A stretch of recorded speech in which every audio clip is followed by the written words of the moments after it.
समय की बात है। गोकुल नाम की सोसाइटी में एक परिवार रहने आया। वो लोग उस सोसाइटी में नए नए ही आए थे।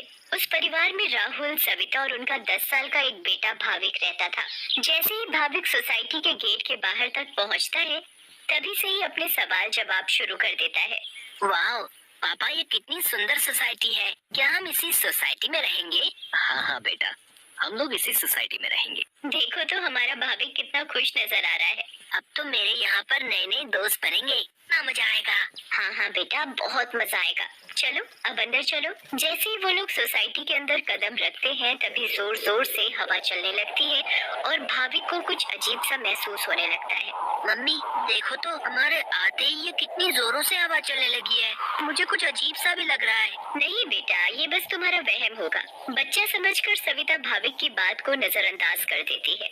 वो लोग अपने फ्लैट पर पहुंचते हैं। चलो चलो, अब आप दोनों जल्दी से फ्रेश हो जाओ, सोने का समय हो गया है। हाँ, क्योंकि कल मुझे इंटरव्यू के लिए भी जाना है। भाविक, राहुल और सविता कमरे में जाकर सो जाते हैं। ऐसे ही चलते चलते उन्हें 1 महीना बीत जाता है। एक दिन राहुल का बॉस उसे ऑफिस के काम से सूरत जाने को कहता है। ये तो कितनी अच्छी खबर है। मैं ये बात सोसाइटी जाकर सविता और भाविक को बताऊंगा, तो वो दोनों भी बहुत खुश हो जाएंगे। राहुल घर जाकर ये बात सविता और भाविक को बताता है। सविता, ओ सविता, कहाँ हो तुम? तुम्हें एक खुशखबरी देनी है। अरे हाँ हाँ, क्या हुआ? इतना क्यों चिल्ला रहे हैं आप? हाँ पापा, क्या हुआ? आप इतने खुश क्यों नजर आ रहे हो? अरे खुश ना हो तो क्या करूं, बात ही ऐसी है। अब आप बताएंगे भी, क्या बात है? मुझे मेरी नौकरी की तरफ से सूरत ले जा रहे हैं। बहुत बड़ा प्रोजेक्ट है। अगर सब अच्छे से हो गया तो क्या पता वहाँ से आने के बाद मेरा इंक्रीमेंट भी हो जाए। अरे वाह, ये तो बहुत अच्छी खबर है। वाह पापा, आप तो सूरत जा रहे हो। मैं भी जाऊंगा।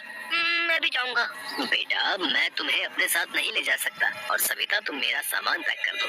मुझे आज ही रात 12 बजे तक निकलना है। मैं बस कुछ ही दिनों के लिए जा रहा हूँ। सविता राहुल का सामान पैक कर देती है और राहुल उसे रात 12 बजे सूरत के लिए निकल जाता है। चलो भाविक, अब तुम भी जल्दी से दूध पीकर कमरे में सोने चलो। ठीक है मम्मी। सविता और भाविक अपने कमरे में चले जाते हैं। सविता तो सो जाती है, मगर भाविक को नींद नहीं आती। बहुत तेज बारिश होने लगती है।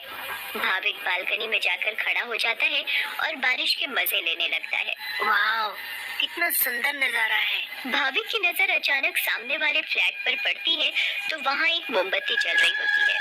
ये क्या है? ये सामने से कैसी रोशनी दिखाई दे रही है? ऐसा लग रहा है जैसे कोई मोमबत्ती जली हुई हो। अगर जब से हम यहाँ आए हैं, तब से तो ये फ्लैट बंद पड़ा है। भाविक को फिर अचानक से एक औरत चलती हुई दिखती है। अरे ये औरत कौन है? कहीं यहाँ कोई भूत तो नहीं? मम्मी, मम्मी, भूत, भूत, मम्मी, मम्मी बचाओ, मुझे बचाओ। क्या हुआ बेटा, क्या हुआ? तुम इतना क्यों घबरा रहे हो? मम्मी, वो भूत, भूत।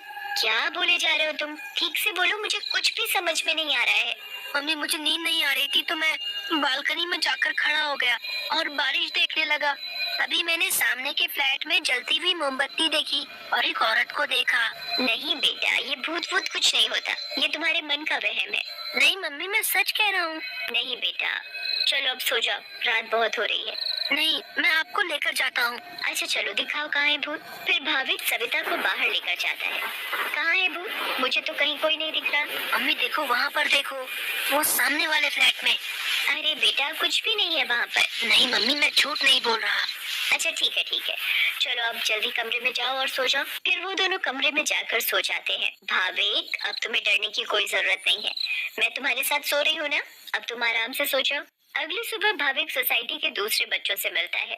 तुम सबके नाम क्या है? मेरा नाम पिंकू है। मेरा नाम सोनू है। और मेरा नाम गोली है। सारे बच्चे मिलकर पूरा दिन खूब मस्ती करते हैं। फिर रात में सारी औरतें सोसाइटी कंपाउंड में बातें करती हैं। तभी सविता रात की बात सारी औरतों को बताती है। दूसरी ओर भाविक और उसके सारे दोस्त लुका छुपी खेल रहे होते हैं। पिंकू गिनती करना शुरू कर देता है।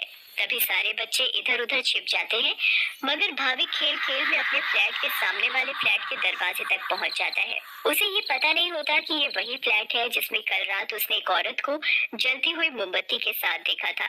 अरे ये दरवाजा तो खुला हुआ है और यहाँ तो कितनी सारी लाइटें हैं। चलो अब मैं जल्दी से इस घर में छिप जाता हूँ ताकि मुझे कोई ढूंढ ही ना पाए। वो जगह ठीक है, मैं उस कमरे में जाकर छिप जाता हूँ। भाविक जैसे ही उस फ्लैट के कमरे की ओर जाने लगता है, वैसे ही बाहर की सारी लाइट्स लुप लुप होने लगती हैं। ये क्या हो रहा है यहाँ पर? अचानक ये लाइटें लुप लुप कैसे होने लगी? भाविक इधर उधर देखने लगता है। तभी भाविक की नजर दरवाजे के ऊपर पड़ती है। दरवाजे के ऊपर क्या लिखा हुआ है? मम्मी, मम्मी बचाओ बचाओ। भाविक चिल्लाते हुए सोसाइटी कंपाउंड में जा पहुंचता है। अरे, ये आवाज तो भाविक की लग रही है। ये तो भाविक की आवाज है। भाविक की आवाज सुनकर सारी औरतें और आदमी कंपाउंड में जमा हो जाते हैं। तभी वो देखते हैं कि सामने से भाविक भागते भागते चला आ रहा है। मम्मी, मम्मी, वहाँ सच में वहाँ भूत है। क्या हुआ बेटा भाविक? हाँ बेटा, क्या हुआ? तुम इतने घबराए हुए क्यों लग रहे हो? हाँ बेटा, कुछ तो बताओ। कहीं तुमने फिर से सामने वाले फ्लैट में भूत तो नहीं देख लिया? भूत? भूत? कहाँ है भूत? मैं छुपने के लिए एक फ्लैट में चला गया क्योंकि उसका दरवाजा खुला हुआ था। मैंने वहाँ लिखा देखा। क्या लिखा देखा और कहाँ देखा? कि यहाँ से चले जाओ वरना मैं तुम्हें मार दूंगी। चलो बेटा, तुम हमें वहाँ लेकर चलो। हाँ हाँ, चलो अंकल, मैं आपको वहाँ लेकर चलता हूँ, आप खुद ही देख लेना। भाविक सभी लोगों को उस फ्लैट में लेकर जाता है। कहाँ लिखा है बेटा? अरे यही तो लिखा था। चलो भाई, यहाँ तो कुछ भी नहीं है। बेटा भाविक, चलो अब चलो। सभी लोग भाविक को वहाँ से ले जाते हैं, मगर भाविक उस दरवाजे को देखते देखते चलता है। नहीं अंकल, मैं सच बोल रहा हूँ। हमें इस बच्चे की बात एक बार मान लेनी चाहिए और आज रात मिलकर सोसाइटी पर नजर रखनी चाहिए। हाँ, आप सही बोल रहे हो। क्या पता ये सब सच हो। तो ये तय रहा कि आज रात हमारे पति सोसाइटी की देखभाल करेंगे। उस रात 3 आदमी सोसाइटी के गेट पर खड़े रहकर सोसाइटी की देखभाल कर रहे थे। मुझे जरा बाथरूम जाना है, मैं बस अभी जाकर आता हूँ। हाँ हाँ ठीक है, तुम होकर आओ। क्या हुआ जी? गुड्डू को बहुत डर लग रहा है और वो बोल रही है कि आप ही उसे सुलाएंगे, तो आप जरा ऊपर आकर उसे सुला जाएंगे। ठीक है, अभी आता हूँ। दूसरा आदमी पहले आदमी से बोलता है, मैं जरा अपनी बेटी को सुलाकर आता हूँ, उसे डर लग रहा है। अब सोसाइटी के दरवाजे पर सिर्फ रमेश यानी तीसरा आदमी ही बचता है। कहाँ रह गए ये दोनों? वो आदमी इधर उधर घूमता रहता है और अब उसे भी अकेले डर लगने लगता है। तभी उस आदमी को किसी औरत का साया दिखता है। उसके लंबे खुले हुए बाल और पायल की छम छम आवाज। चुड़ैल, बचाओ बचाओ, चुड़ैल। फिर अचानक वो चुड़ैल उसके सामने आ खड़ी होती है और आदमी बहुत तेज चिल्लाता है और वही बेहोश हो जाता है। अरे ये चिल्लाने की आवाज किसकी आई? हाँ, आवाज तो मुझे भी आई। चलो चलकर देखते हैं। सारे सोसाइटी वाले अपनी बालकनी में आ जाते हैं तो वो क्या देखते हैं कि वहाँ रमेश बेहोश पड़ा हुआ था। ये आवाज कैसी आई थी? फिर सोसाइटी वाले नीचे आ जाते हैं तो वो वहाँ पर रमेश को जमीन पर पड़ा हुआ देखते हैं। सब जल्दी से नीचे आते हैं। सविता और भाविक भी नीचे आ जाते हैं। अरे कोई इन्हें होश में लाओ, उठिए भाई साहब, उठिए। फिर कुछ ही देर में रमेश को होश आता है और वो सारी बात सोसाइटी वालों को बताता है जो उसके साथ कुछ देर पहले हुई थी। तभी सोसाइटी में अजीब सी आवाजें आने लगती हैं। मम्मी देखा ना, मैंने बोला था ना कि भूत है। हाँ बेटा, तुम सही कह रहे थे। तभी सोसाइटी के बीचों बीच धुआं उठने लगता है और वहाँ वो चुड़ैल आ जाती है। कौन हो तुम और क्यों हमें इतने दिनों से परेशान किया हुआ है? हाँ हाँ बताओ, क्यों तुमने इतने दिनों से इन लोगों को परेशान किया हुआ है? हम भी तो इसी सोसाइटी में रहते हैं, तुमने कभी हमें तो परेशान नहीं किया, तो इन लोगों को ही क्यों? हाँ हाँ बोलो बोलो। तुम्हारी वजह से मैं कितना डर गई थी। बताती हूँ, सब बताती हूँ। कई सालों पहले जब मेरी शादी हुई तो मैं और मेरे पति रवि सविता के सामने वाले फ्लैट में रहने आए। हम बहुत खुश थे, पर अचानक मेरी माँ की तबीयत खराब होने की वजह से मुझे कुछ दिन के लिए यहाँ से जाना पड़ा। और तभी सविता के फ्लैट में एक बहुत सुंदर लड़की रहने आई। रवि उस लड़की को पसंद करने लगे थे और वो लड़की भी। उस लड़की को ये बात नहीं पता थी कि रवि शादीशुदा है। मैं जब वापस आई और मुझे ये सब पता लगा तो मैंने रवि को समझाने की बहुत कोशिश की, बहुत लड़ाई की, पर वो नहीं माने। रवि मुझे छोड़कर उस लड़की से शादी करना चाहते थे और एक दिन रवि और वो लड़की चुपके से अचानक कहीं चले गए। मैंने उन्हें ढूंढने की बहुत कोशिश की मगर वो मुझे कहीं नहीं मिले।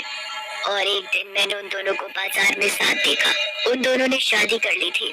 मैं भागते हुए घर आई और ये बात मुझसे बर्दाश्त नहीं हुई और उसी रात मैंने फ्लैट से कूदकर अपनी जान दे दी। और उस दिन से इस फ्लैट में किसी को रहने नहीं देती जिसमें सविता और उसका परिवार रहता है।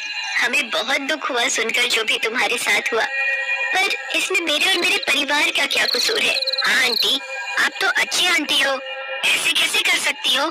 चुड़ैल भाभी की मासूमियत देखकर पिघल जाती है। ठीक है, अब मैं तुम लोगों को कभी परेशान नहीं करूंगी। ऐसा कहते ही वो चुड़ैल हवा में गायब हो जाती है और कभी किसी को परेशान नहीं करती।